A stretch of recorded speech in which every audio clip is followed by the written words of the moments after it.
Oke, jumpa lagi dengan saya Dini Prastio. Pada kesempatan kali ini saya akan mereview RAM Kingston merek Fury ya, tipenya Fury. Ini kapasitasnya 8x2 ya, jadi 16 GB. Kita langsung saja upgrade ke komputer jadul saya ya. Oke, lihat seperti ini. Untuk casingnya ini sudah menggunakan heatsink. Oke, seperti ini penampilannya. Bagian belakang tertulis seperti ini. Oke, kelihatan. Oke, langsung saja kita gunakan untuk upgrade ke komputer jadul saya ya. Pertama kita lihat dulu komputer jadul saya ini menggunakan RAM 4 GB ya. Caranya klik di sini, Ctrl Shift Escape. Kita lihat dulu ya. Nah, ini kapasitasnya berapa bisa dilihat di menu performance. Oke, kita pindah ke menu performance, kita lihat di bagian memori. Di sini terbaca 4 GB ya. 4 GB sudah digunakan 41% ya. Ini padahal untuk menjalankan sistem saja. Bagaimana kalau kita jalankan Camtasia, Photoshop sama Chrome? Pasti meningkat drastis ya untuk penggunaan memorinya. Seperti ini. Oke, Camtasia, Photoshop. Nah, ini saja baru menjalankan sudah dipakai 65% ya. Ini belum digunakan untuk editing, jadi ini perlu di-upgrade ya untuk memori RAM-nya. Oke, langsung saja kita upgrade, kita tutup semua aplikasi. Kita matikan dulu komputernya. Sudah, oke. Kita tunggu sampai benar-benar mati.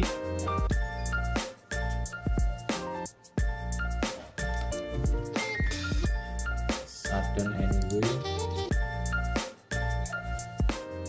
Oke, kita lihat di bagian komputer ya, ini masih menyala. Kita tunggu dulu sampai benar-benar mati ya untuk kipasnya. Nah, seperti ini.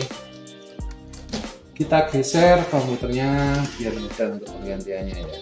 Nah, di sini komputernya masih jadul untuk speknya sendiri. RAM-nya ini masih model telanjang ya. Oke, untuk penggantian RAM kita lepas di bagian pengunci ini ya. Kita congkel ke bawah seperti ini, lalu yang atas kita congkel juga ke atas. Oke, setelah itu kita tinggal cabut RAM-nya. Itu mudah ya untuk pelepasannya. Keduanya kita lepas, lalu kita pasang RAM Kingston tipe Fury ya. Oke, untuk DDR3 di sini ada lubang ya, lubangnya tidak tepat di tengah, jadi ini disesuaikan pada ini ya, soketnya ini. Nah, ini kan soketnya agak ke bawah ya, jadi kita taruh agak ke bawah juga seperti ini. Oke, kita dorong bagian atas dulu sampai mengunci. Oke, bunyi klik gitu ya, bawah. Oke, sudah bunyi juga. Lalu yang atas, pastikan soketnya tepat ya. Untuk lubangnya bagian agak ke bawah, kita dorong bagian atas dulu. Kita lepas. Oke, kita dorong bagian atas, bagian bawah. Oke, pastikan didorong ulang ya untuk memastikan semua rapat. Oke, kalau sudah rapat kita nyalakan lagi komputernya.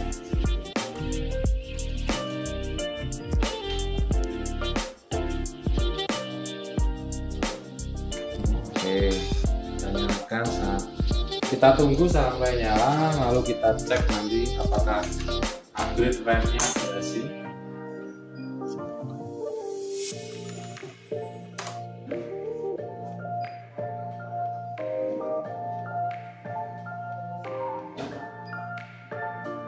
Oke, untuk fungsi RAM-nya sendiri itu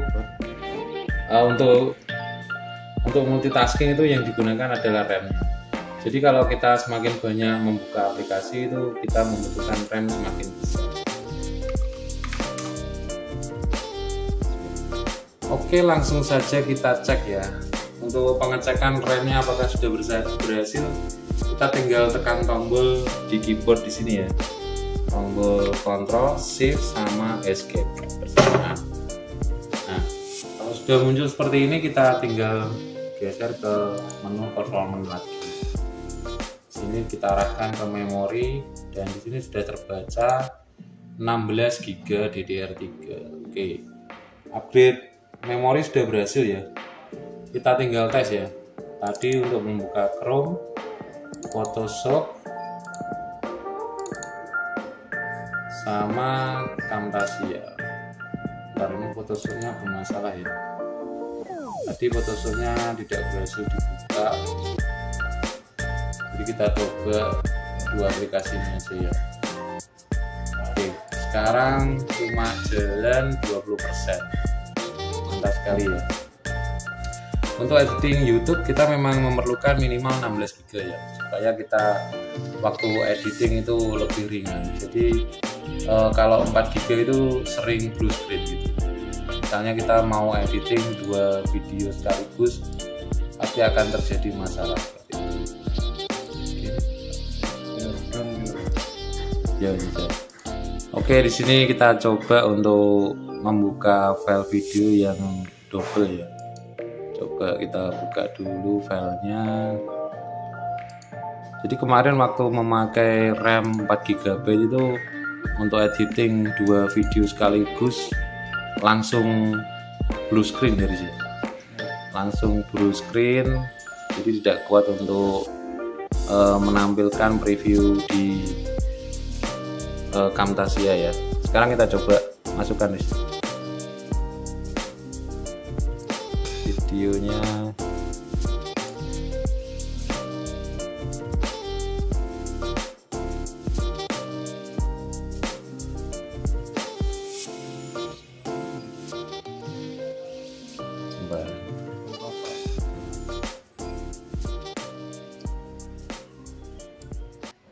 Oke, sekarang kita coba untuk preview 2 video sekaligus ya. Nah, ini bisa jalan. Cek performanya. Cek